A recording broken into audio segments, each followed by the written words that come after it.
Wasn't sleeping. I wasn't sleeping. I was just resting my eyes. I am not old. Unlike the protagonist of this week's game.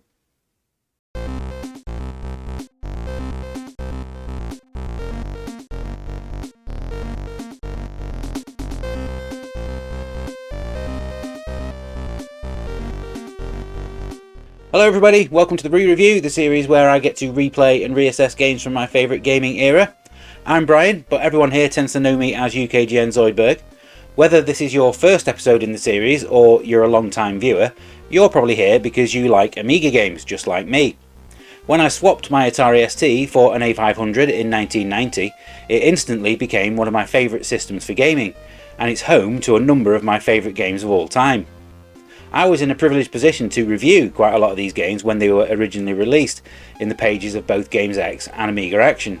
And nowadays I like nothing more than to look back and see whether or not I still feel the same way about them all these years later.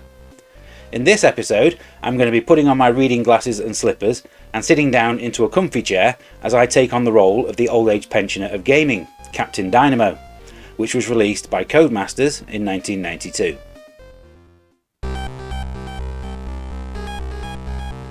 There can't be many gamers out there who don't know the name of Codemasters.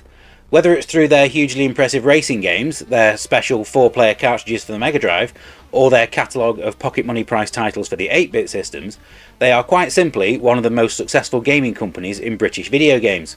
In fact, let's make that all video games. By the time I started working on Games X in 1991, they were already a mainstay in the UK charts, mainly thanks to the Dizzy series, and barely a week would go by without a new release of theirs arriving in the office for review.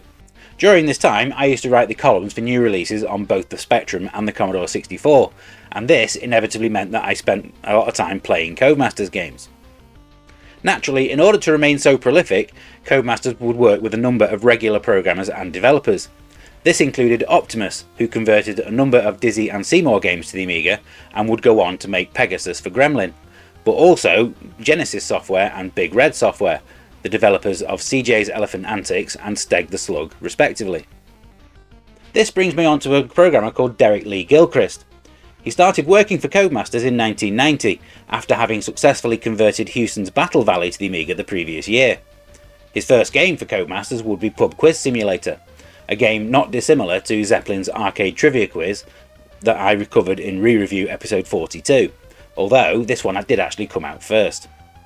He would soon become responsible for a number of the best games in the Dizzy series, starting with The Fantastic Adventures of Dizzy for the NES in 1991.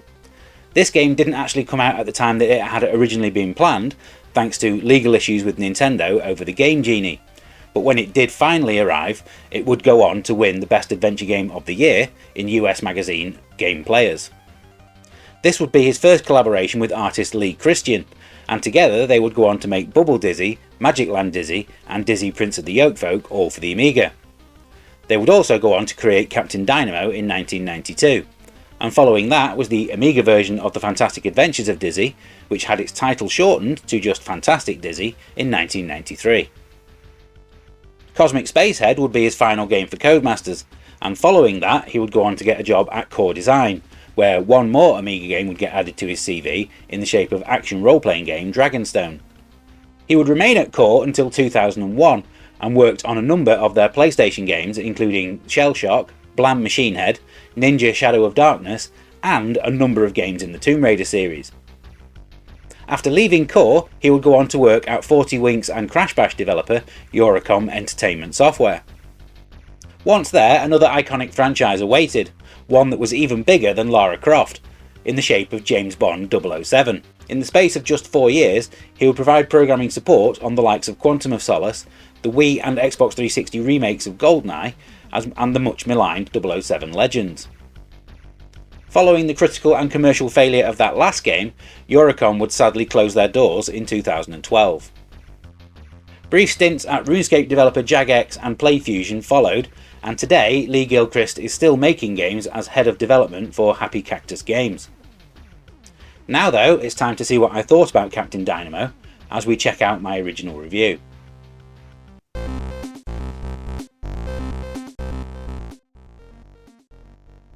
My review appeared in issue 37 of Amiga Action from October 1992.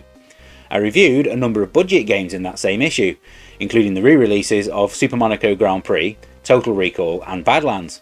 There was also another platform game from Codemasters in the shape of CJ in the USA. Those reviews all appeared in the budget section of the magazine though. Captain Dynamo would have its own 2-page review elsewhere in the issue. I likened the game's controls to Bomb Jack, which is still one of my favourite arcade games. Jump was mapped to the fire button, and you could simply jump higher by pushing up at the same time. I classed the graphics as superb, and stated that there were many full-price releases that didn't have graphics of this quality. I also said that it was a shame that there were no sound effects whatsoever, with the action simply being accompanied by music instead. This is a very playable and enjoyable romp. If you have £8 in your pocket, you should purchase this immediately. I gave it an overall score of 86%, and here's how that score compares to the ones that were awarded by other Amiga magazines that same month. Now it's time for the playtest. Let's see if I still enjoy the game as much today.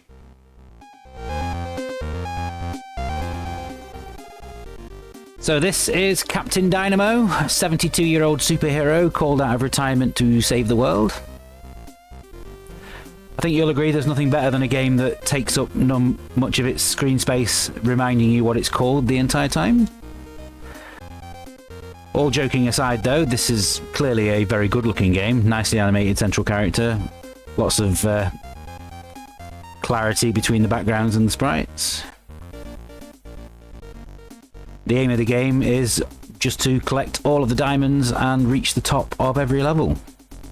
Fairly simple really. It's a game that's nice and simple to play whether you're playing it on a joystick, keyboard or joypad, thanks to the fact that you press the fire button to jump rather than push up on the joystick. That's always a plus for any platform games. The Addams Family does the same thing.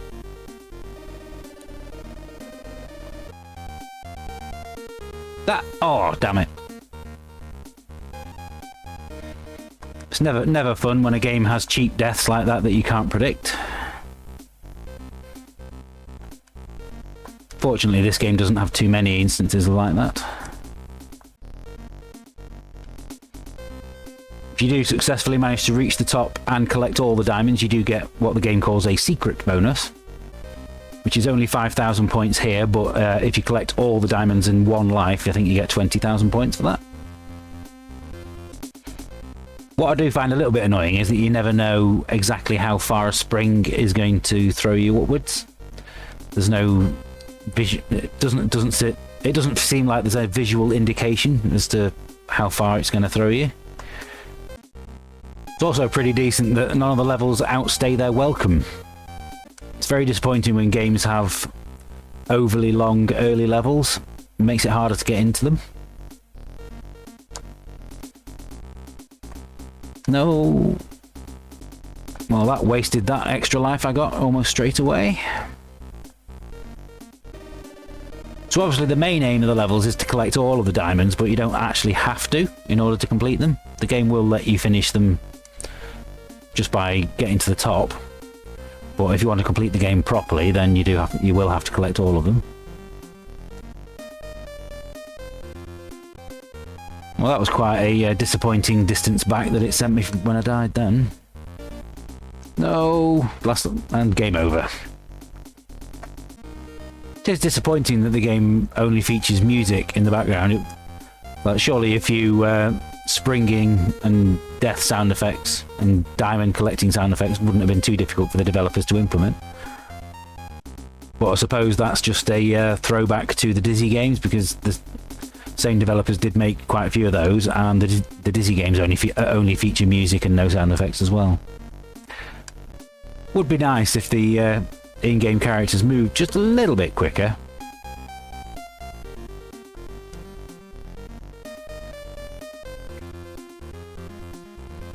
Because as nice as the walking animation is, it is a little bit slow at moving from side to side on the screen.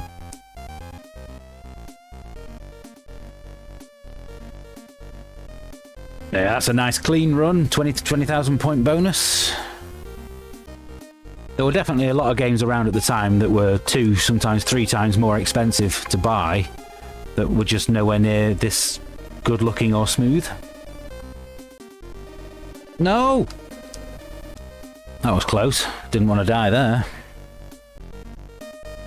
Okay, how on earth do I get across there now?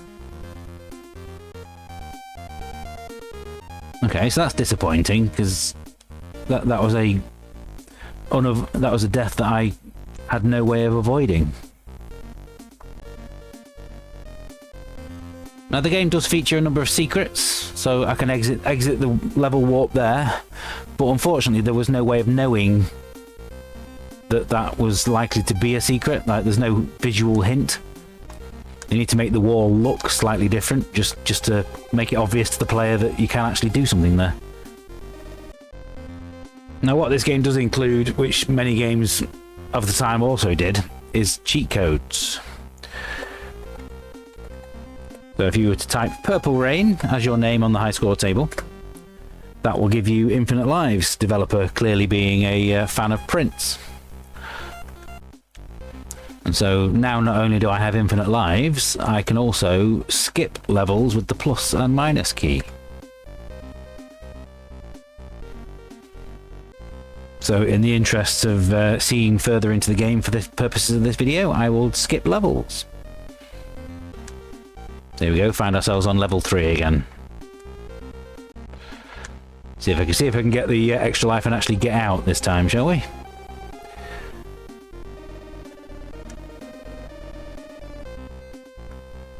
Hey, there we go.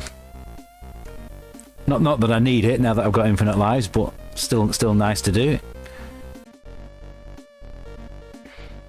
Always good to reach a checkpoint.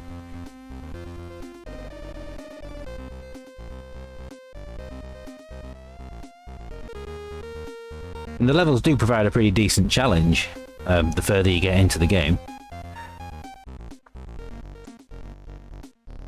Oof, thankfully I picked up that checkpoint just before I died.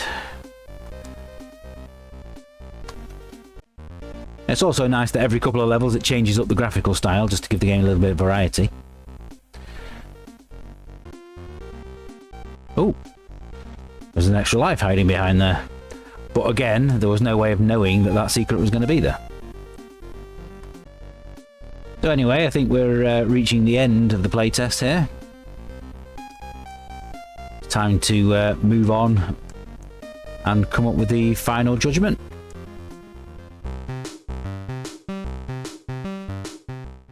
First off, is this game actually called Captain Dynamo? The game's box, instruction manual and disc all claim that it is, yet the game itself only ever refers to it as Dynamo. Which are we to believe? Whatever you decide to call it though, there's no denying that this is a highly polished and good looking game. I've played many games that don't feature scrolling as silky smooth, or graphics that are this clear and detailed. It may be just a budget game to some people, but this is a fine example of why how much a game costs is completely irrelevant when it comes to judging its quality. Underneath the visuals you'll find a game that's enjoyable, with nicely designed levels and responsive controls, even if it is a little bit unremarkable.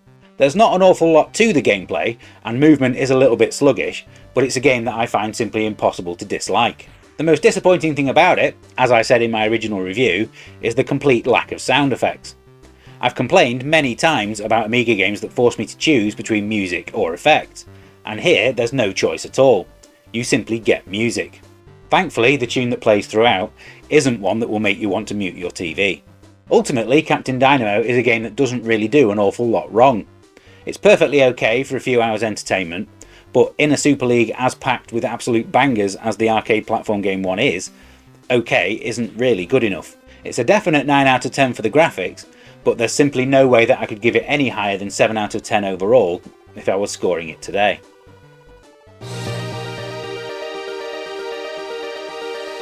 Thank you for watching this episode of the Re-Review. I really hope you enjoyed it. There will be a link to the playlist coming up on screen in a moment if you want to catch up on any of the episodes that you've missed. Also one for the Retro Game Super Leagues. All opinions expressed in this video are entirely mine and not those of the UK Gaming Network team. Whether you agree or disagree, I'd love to hear what you think of Captain Dynamo. Please do let me know in the comments. If you enjoy this series, please do consider giving us a like and subscribe to show your support for the channel. It also shows YouTube that we're doing something right as well. There's going to be some big changes coming up to the Re-Review in the coming months, and I'm going to share more about that in a coming video, so stay tuned. Until next time, happy retro gaming, bye for now.